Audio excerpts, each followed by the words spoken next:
The biting wind whipped through the scaffolding, a symphony of moans and groans that echoed the turmoil brewing in my soul. 50 stories below, the city lights twinkled, oblivious to the drama unfolding on this precipice of steel and glass. I clutched the phone tighter, my knuckles bone white, my voice a strained whisper. Don't you dare hang up on me. Silence, the hollow kind that stretches on for an eternity, punctuated only by the faint hum of the city below. Richard, I swear to God. My voice, usually calm, even-keeled, cracked with a desperation I'd never allowed myself to acknowledge.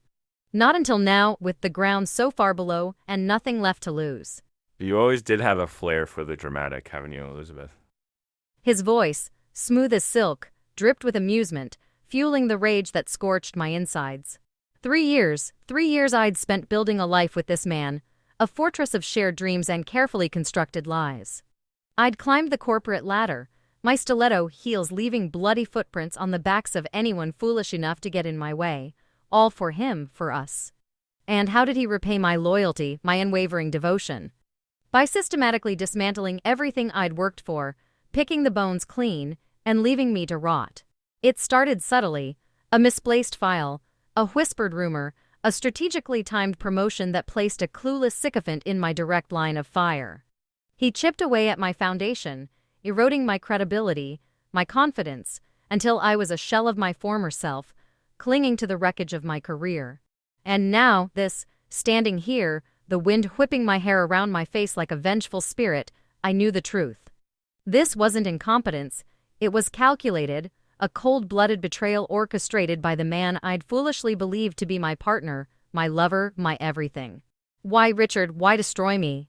The question escaped my lips, a wounded animal's whimper, devoid of the fire that had once intimidated boardrooms full of seasoned executives.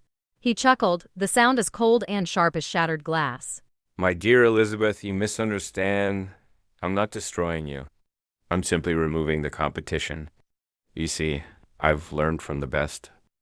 His words struck a nerve, igniting a spark of recognition in the numb wasteland of my mind. It was my mantra, the creed I'd lived by, the brutal philosophy that had propelled me to the top. It's a jungle out there. Only the strong survive. And I had been strong, ruthless even, but I'd made a fatal error. I'd let love, that insidious vulnerability, cloud my judgment, weaken my defenses. I'd underestimated the ambition of the man sleeping next to me, the man who'd sworn his love, his loyalty. But Richard, the bastard, had underestimated me. I may be going down, but I was taking him with me. You think you've won, don't you? I asked, my voice regaining its steel, the years of boardroom battles rekindled in my eyes. He laughed, a smug, self-satisfied sound that grated on my nerves. Darling, I already have. You're wrong, Richard, I said, my voice low, dangerous. You forgot one crucial detail, I document everything. Silence, this time, it was different, thick with apprehension, the realization dawning that he'd made a fatal miscalculation. I could practically hear the gears turning in his mind, the frantic scramble to calculate the damage, to contain the fallout. Emails, voicemails, even that little rendezvous you had with Miss Simmons from accounting in the supply closet.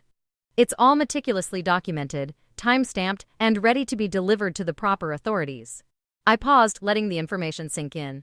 Of course, there's also the matter of those creative accounting practices you've been so fond of.